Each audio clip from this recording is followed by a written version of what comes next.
दोस्तों, मैं संदीप कुमार आज के वीडियो में आप सबों को स्वागत करता हूं। तो आज का वीडियो हमारा जनजातीय पर आधारित है दोस्तों।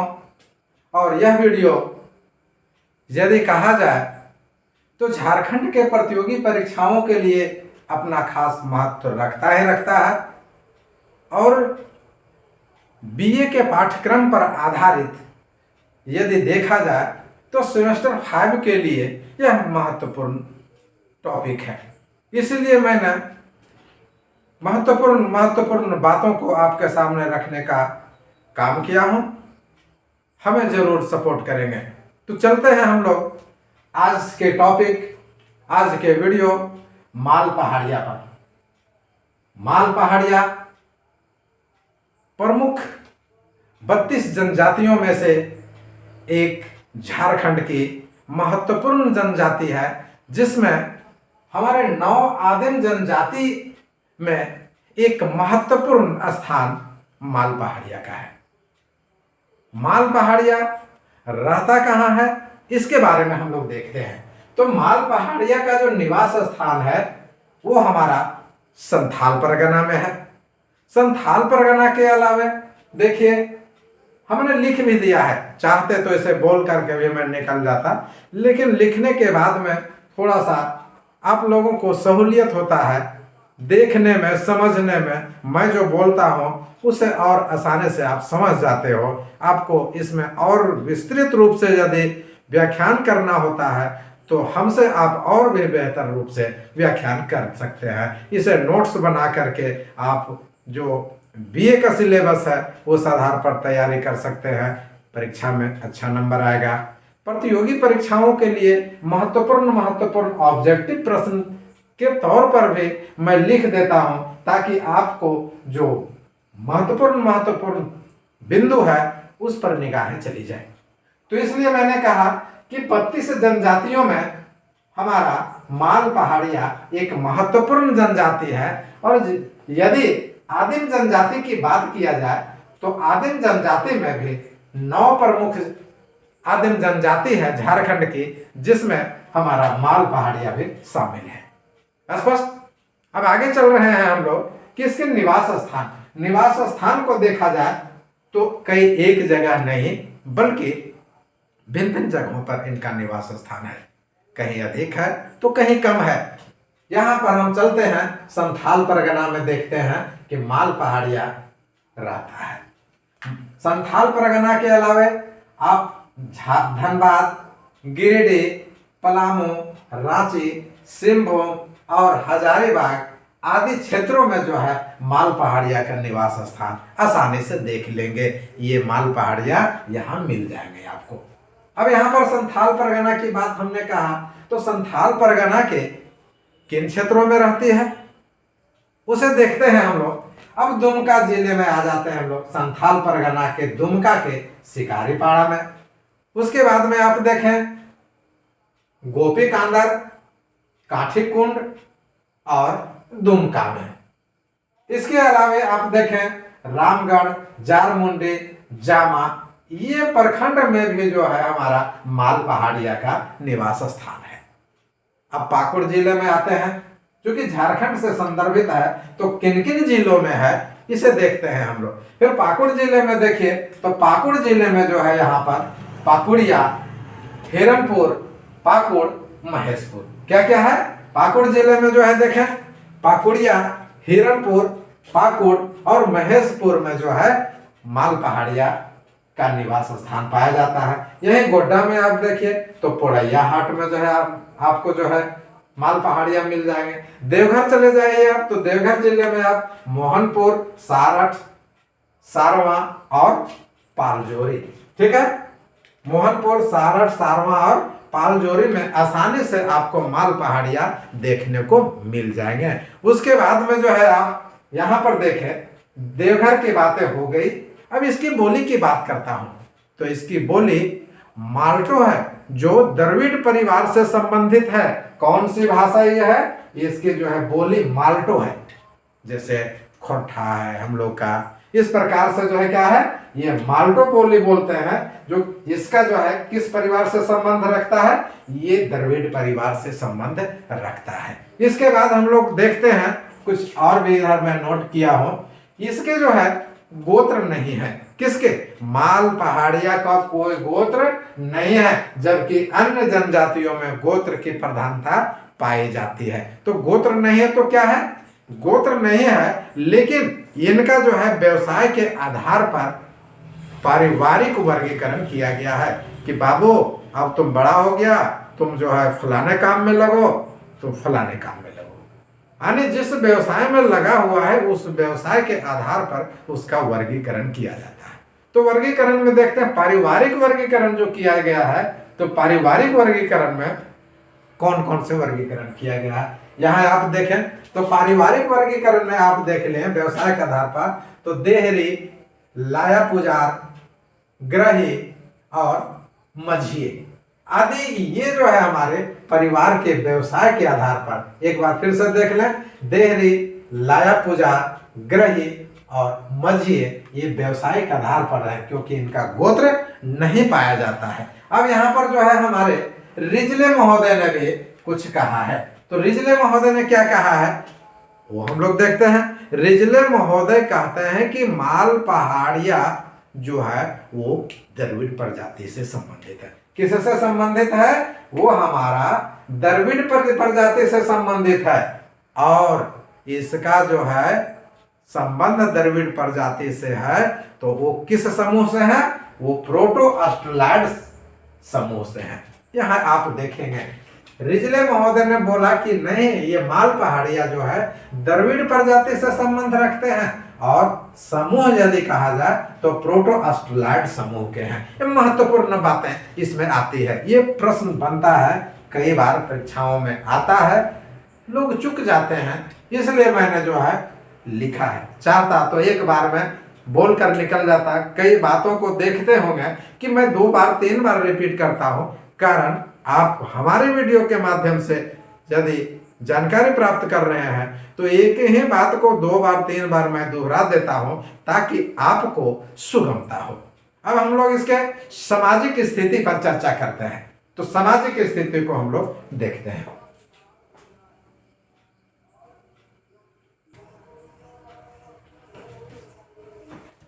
अब माल पहाड़िया के सामाजिक स्थिति पर चर्चा करते हैं। दोस्तों देखते हैं कि माल पहाड़िया जो है वो एकल परिवार में रहता है। एकल परिवार में जिसमें जो है उसमें पति पत्नी और उसके बच्चे रहते हैं। कारण कि जब वो शादी विवाह कर लेते हैं तो क्या हो जाता है, वो अलग रहने लगते हैं और ये एकल परिवार के रूप में जो है अपना जीवन यापन करने लगता है। लेकिन परिवार में जो कहा जाए प्रधानता जो बनी हो रहती है वो किसका प्रधानता होती है? पिता का प्रधानता होती है। वो पिता जो कहेगा वही बात को मानना है। यदि पिता की मृत्यु हो जाती है तो पिता के संपत्ति पर उसके पुत्र का अधिकार होता है। आज भी आप देखें तो भारत में पिता की मृत्यु के बाद पुत्रों का ही पिता की संपत्ति पर अधिकार होता है। ठीक इसी प्रकार से हमारे माल पहाड़िया में भी है कि पिता की मृत्यु के बाद में जो पिता की संपत्ति होती है उस पर उसके पुत्र का अधिकार होता है। अब आगे देखते हैं कि यदि पुत्र भी नहीं हो तो उस संपत्ति पर किसका अधिकार होगा? यदि पुत्र नहीं हो तो उस संपत्ति पर जो है गांव वालों का अधिकार होगा, और गांव वाले बोलेंगे कि नहीं अब इसका कोई नहीं है तो ये संपत्ति हमारा है, और गांव वाले लोग बांट लेंगे।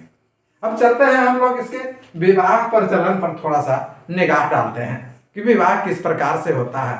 आज का भी विवाह विभिन्न धर्मों में, विभिन्न या जातियों में अगुआ के आधार पर होता है, यानी मीडिएटर के आधार पर आज भी है। आज जो है देखें पेपर के माध्यम से भी प्रचार प्रसार होता है। शादी विवाह लगाने वाले भी जो है अपना लाभ विभिन्न माध्यमों से प्रदान करते हैं। तो यहाँ पर देखते हैं कि माल पहाड़िया का भी जो विवाह है वो किसके आधार पर होता है? अगुआ का। अब यहाँ पर एक प्रश्न बना आपके सामने कि अगुआ को माल पहाड़िया लोग क्या कहते हैं, तो कहते हैं उसे सिद्धू। यानी सिद्धू जो सिद्ध कर देगा कि अमुक लड़के की, अमुक कन्या का विवाह अमुक वर अमुक लड़के के साथ होगा, तो वो तय माना जाता है। यानी विवाह में इसका महत्वपूर्ण भूमिका होता है, जिसे सिद्धू कहते हैं। सिद्धू अर्थात अगुआ। अब आगे चलते हैं हम लोग कि विवाह का जो प्रचलन है कोई एक प्रचलन नहीं है। ऐसे जो है देखें, धर्म के जो विवाह के प्रकार में 8 प्रकार के विवाह, लेकिन इनके भी कुछ प्रकार हैं। किनके? माल पहाड़िया के विवाह का प्रकार को आप देखें तो माल पहाड़िया के विवाह का प्रकार में कन्या मूल चुका करके विवाह करना नंबर 1 हो गया। दूसरा, बलपूर्वक या प्रेम विवाह, दूसरा प्रकार का विवाह। तीसरा विवाह गोलक विवाह। चौथा विवाह सेवा विवाह। और 5वां विवाह दत्तक विवाह हुआ। तो कन्या मूल चुका करके जो विवाह किया जाता है, इस प्रकार के विवाह को सबसे उत्तम और सबसे प्रचलित विवाह के रूप में माना जाता है। यहां एक बात हो गई, आएगा कि माल पहाड़िया जनजाति के लोग, जिसमें आदिम जनजाति भी कहें तो कोई दिक्कत नहीं है, तो माल पहाड़िया आदिम जनजाति के लोगों का विवाह जो होता है किसके सहयोग से होता है? सिद्धू के माध्यम से होता है। और जो अगुआ जो सिद्धू होता है, वो जो सबसे शादी का जो है अच्छा प्रचलन वाले विवाह में जो है कन्या मूल चुका कर का है, ये सबसे प्रचलित विवाह को जो है वो प्रधानता देता है कि देखो भाई ये इसमें जो है हम सहयोग करेंगे। तो कन्या मूल चुका करके जो विवाह किया जाता है, सबसे उत्तम विवाह उसी को माना जाता है। अब यहाँ पर आ गया कि कन्या मूल, यहाँ देखेंगे कि कन्या मूल जो चुकाया जाता है उसे लोग माल पहाड़िया क्या कहते हैं, तो उसे बोलते हैं पौन टका। 1 टका नहीं, 2 टका नहीं, कितना? पौन टका, यानी पूरा टका नहीं, अपने हिसाब से समझेंगे। तो यहाँ पर प्रश्न एक बना कि कन्या मूल चुकाकर जो विवाह किया जाता है उसे किस नाम से जाना जाता है? इसे पौन टका के नाम से जानते हैं। अब पौन टका की बात आ गई, तो टका की बात आई तो निश्चित रूप से वर पक्ष के तरफ से कन्या पक्ष को रुपये दिया जाता है, कपड़ा देते हैं लोग, चावल, नमक, तेल, मसाला, तंबाकू के साथ साथ एक सुअर बाड़ी के रूप में भी जो है दिया जाता है। तब शादी पक्की होगी दोस्तों, नहीं तो शादी पक्की नहीं होगी। इतना ही नहीं, दुल्हे राजा को चटाई देना पड़ेगा। कहाँ चला गया? दुल्हे राजा को क्या करना होगा कि दुल्हे राजा को चटाई देना होगा। किस लिए? जा रहे हो बाबू शादी करने के लिए, तो दुल्हन को कहाँ बैठाओगे? तो उस दुल्हे के द्वारा दी गई चटाई पर दुल्हा और दुल्हन आने की वर और वधू बैठते हैं। उसके बाद में शादी में तो ये सब चला ही चला, थोड़ा सा ये भी चलता है, आने हड़िया भी शादी विवाह में जो है विशेष रूप से चलता है। अब यहाँ पर बात आ गई, सिंदूर दान की बात होती है, जो हिंदू धर्म में विशेष रूप से देखने को मिलता है, जिसे सिंदूराबदन कहते हैं। तो कन्या के मांग में जो वर के द्वारा सिंदूर दिया जाता है, वो सिंदूर मांग में भरा जाता है। उसमें भी एक विशेष बात हो गई, कितने बार उसके मांग में, कन्या के मांग में सिंदूर भरता है? तो 3 बार जो है वो सिंदूर डालता है कन्या के मांग में, और विवाह पक्की मानी जाती है। स्पष्ट। अब आगे आते हैं कि विवाहोपरांत जो वो कन्या है, अब तो महिला की श्रेणी में आ गई, अब गर्भवती हो जाती है। ठीक है, अब गर्भवती हो जाती है, तो गर्भवती होने के बाद में उसे क्या किया जाता है? बोला जाता है कि तुम अब जंगल में प्रवेश नहीं करेगी। जंगल में गर्भवती महिला को जाना माल पहाड़िया जनजाति में सख्त मना है, कारण कि उसे जो है यह भय होता है कि दुष्ट आत्मा कहीं ना कहीं गर्भवती महिला में प्रवेश न कर जाए, इसीलिए जो है उसे लोग जंगल में नहीं जाने देते हैं। अब आगे बात आ गई कि जब बच्चा जन्म ले लिया, तो जन्म जब लिया तो 5 दिनों तक उस जच्चा और बच्चा को रखा जाता है एक कमरे में, और उसे जो है कहता है कि अभी शुद्ध नहीं है ये, अभी जो है वहां जाना मनाही है, यानी कि ये अभी अपवित्र है, जिसमें जो है छठी की बात आती है। अब देखेंगे भारत में भी कई प्रकार के जो है और जन्मोत्सव में छठी मनाया जाता है। तो यहाँ पर भी है क्या कि जन्म के 5 दिनों तक जो है बच्चा और जच्चा को जो है अशुद्ध माना जाता है कि नहीं अभी छूतका है, सॉरी अभी जो है क्या है कि अशुद्ध है, और वहां जो है अभी पवित्र नहीं है, अपवित्र है, जाना मना है। जब 5वें दिन हो जाता है तो उसके बाद में क्या होता है, छठी जो होता है उस दिन घर की लिपाई पुताई होती है, कपड़े की साफ सफाई होती है, और उसके बाद क्या होता है, गोबर से लिपाई पुताई होती है। उसका घर क्या से लिपाई पुताई होती है, गोबर से। अब जो है फिर एक और भी बात है, हिंदू धर्म में देखे कि बच्चा जन्म लिया, कई लोग मानते हैं, तो उसका मुंडन लोग बोलते हैं नहीं, इसका दादे दादा दादी गछ दिए हैं। कहाँ गछ दिए हैं भाई, फलाने जगह। तो उस धर्म स्थल में जा करके बच्चे का बाल को उतरवाया जाता है। लेकिन माल पहाड़िया लोग बोल रहे हैं कि नहीं, कोई गछ और कबूल नहीं करेंगे, हम छठी के दिन में ही जो है मुंडन कराएंगे, और छठी के दिन में ही मुंडन करवाया जाता है। स्पष्ट बात हो गई। अब आगे हैं, क्योंकि जीवन और मरण ये शाश्वत नियम है, इसे स्वीकारना होगा। अब यहाँ तक तो खुशी, और हम लोग खुशी देखा। अब थोड़ा सा बच्चे का नाम पर भी ध्यान दे लेते हैं। तो बच्चे का जो नाम होता है दादा दादी के आधार पर रखा जाता है, दादा दादी के नाम पर भी रखा जाता है। दादा दादी जो चुन दिए वही नाम रखा गया। हम लोग के भी यहाँ इसी तरह से था, जो नाम रखा गया बड़े लोगों के द्वारा वही नाम बोला जाता था। ठीक इसी प्रकार से जो है माल पहाड़िया में दादा दादी के नाम पर जो है बच्चे का नामकरण किया जाता है। अब यहाँ पर हम चर्चा करने जा रहे हैं, जो लोग मर जाते हैं, माल पहाड़िया के लोग मर जाते हैं, तो अपने पुरखा को, अपने पूर्वजों को कहाँ दफनाते हैं, जो उसके जो है मृत व्यक्ति हैं, वो मृत व्यक्ति को कहीं बाहर नहीं, हम लोग शमशान घाट में दफनाते हैं, जलाते हैं। लेकिन ऐसी बात नहीं है, शमशान घाट में वो जलाएगा नहीं, न दफनाएगा। वो कहाँ जलाएगा, कहाँ दफनाएगा, वो जो है दफनाएगा तो अपने घर के चूल्हा के पास, जहाँ जो है सबसे पवित्र जगह समझिए, भोजन बनाने का जगह होता है, उस जगह में उसे दफनाया जाता है। और उसके साथ साथ क्या, उसे चावल, मांस और जो है क्या 1-2 अंडे भी दिया जाता है, यानी जो खाने का चीज जो प्रचलन में है वो भी उसके साथ दे करके उसे विदा करता है।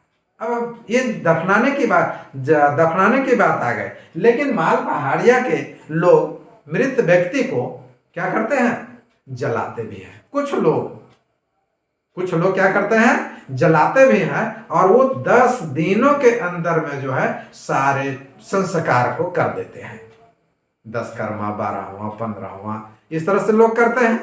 15 दिन तक चलता है, 13 दिन तक चलता है, 14 दिन तक चलता है। लेकिन मुख्य रूप से 1, 3, 7, 10, 12 ये किया जाता है।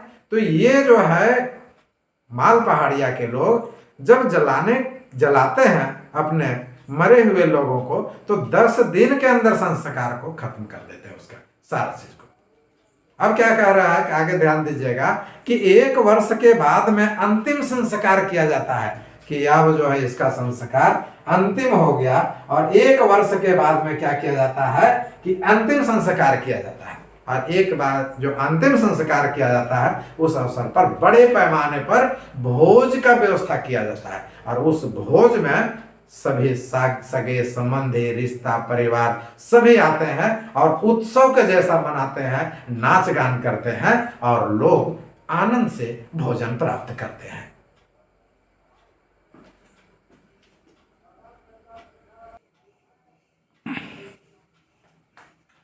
माल पहाड़िया के अब आर्थिक स्थिति पर चर्चा करते हैं मित्रों। तो माल पहाड़िया का आर्थिक स्थिति बहुत ही अच्छी नहीं है, बहुत खराब है।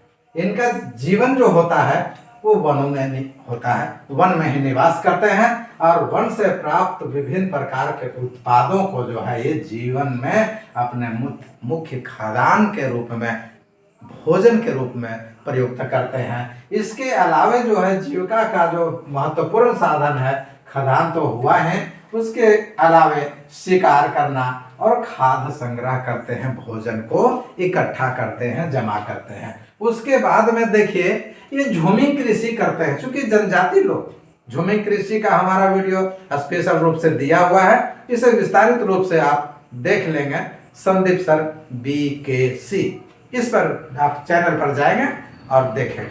तो झूमी कृषि माल पहाड़िया लोग करते हैं। अब क्या है कि खेती करते हैं ये, तो खेती जो करते हैं वो किस प्रकार की खेती करते हैं? कुरवा प्रकार की खेती करते हैं। और कुरवा प्रकार की खेती के अलावे क्या करते हैं? पहाड़ों पर जो है ये बाड़ी भूमि बनाते हैं, बाड़ी भूमि बनाते हैं और उसे जोतते हैं और उसमें जो है क्या लगाते हैं, कुछ कुछ जो है फसल को लगाते हैं, जिसमें बरबट्टी, बाजरा, मकई, अरहर इत्यादि महत्वपूर्ण जो है इनके फसल हैं जो उपजाते हैं। इसके अलावे क्या है, ये बहुत सीधे साधे लोग हैं, लेकिन आज भी महाजनों और सूदखोरों के चंगुल से ये निकल नहीं पाए हैं और बहुत जल्दी ये विश्वास कर लेते हैं। इसी कारण महाजन और सूदखोर के चंगुल में अभी भी फंसते चले जा रहे हैं और फंस रहे हैं। हालांकि सरकार ने माल पहाड़िया के अलावे कई जनजातियों के लिए सरकार ने कल्याणकारी कई प्रकार की योजनाओं को लागू किया है और इन्हें लाभान्वित करने का काम कर रही है। अब आगे थोड़ा सा देखते हैं, क्योंकि इसमें भी कुछ खास नहीं है। इसका जो है धार्मिक जीवन पर चर्चा करते हैं, धार्मिक स्थिति भी देखना जरूरी है। तो ये लोग जो है माल पहाड़िया लोग अधिकांश अंधविश्वासी हैं और भूत प्रेत, जादू टोना, अपने पूर्वजों को याद करना, ये सब प्रमुख इनका जो है धार्मिक स्थिति है, धार्मिक जीवन है। इसके बाद देखते हैं, यहाँ पर महत्वपूर्ण बात आ जाएगी कि ये इनका प्रमुख देवता जो है, उस देवता का नाम क्या है? गोसाई, जो बसुमती गोसाई के नाम से जाना जाता है। और वो एक वृक्ष के नीचे पत्थर के रूप में इसे माना जाता है, स्थापित किया जाता है। अनेक पत्थर की पूजा की जाती है और पूजा जो होता है एक प्रकार की पूजा नहीं होती है, पूजा कई प्रकार की होती है। जैसे बिची पूजा, बिची पूजा जेठ माह में कुरवा खेती के समय में बीज डालते समय जो है ये पूजा की जाती है। बिची पूजा, एराई पूजा, घाघरा पूजा, ओसरी पूजा और एक महत्वपूर्ण पूजा है माघी पूजा। माघी पूजा जो है विशेष रूप में जो है मनाया जाता है। ये सबसे जो है इनका महत्वपूर्ण पूजा है। कौन पूजा? माघी पूजा। ये आएगा, प्रश्न आएगा, मैं एक बार में बोलकर निकल जा रहा हूं, लेकिन आपको सारी चीजों पर सरसरी निगाह से ध्यान देना है, क्योंकि वीडियो बहुत लंबा हो जाएगा दोस्तों, इसलिए थोड़ा जल्दी बोल करके अभी निकलने का प्रयास कर रहा हूं। तो माघी पूजा महत्वपूर्ण पूजा है और जो पूजा करने वाले पुजारी होते हैं, वो पुजारी को क्या बोला जाता है? डेहरी या नाड़ो। क्या है? डेहरी या नाड़ो के नाम से जाना जाता है।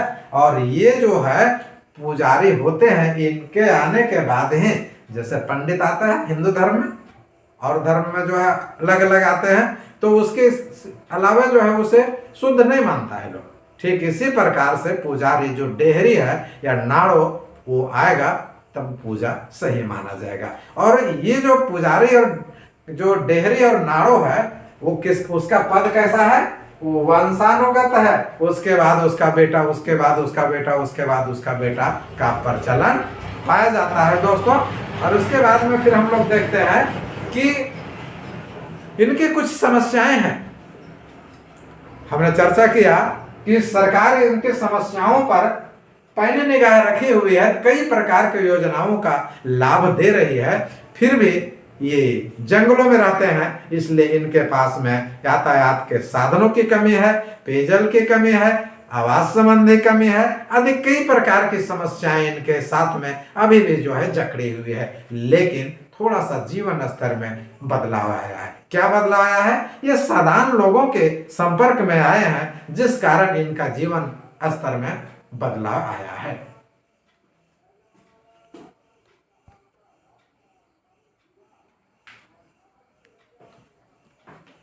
अब चलते चलते माल पहाड़िया के आबादी पर चर्चा करते हैं मित्रों।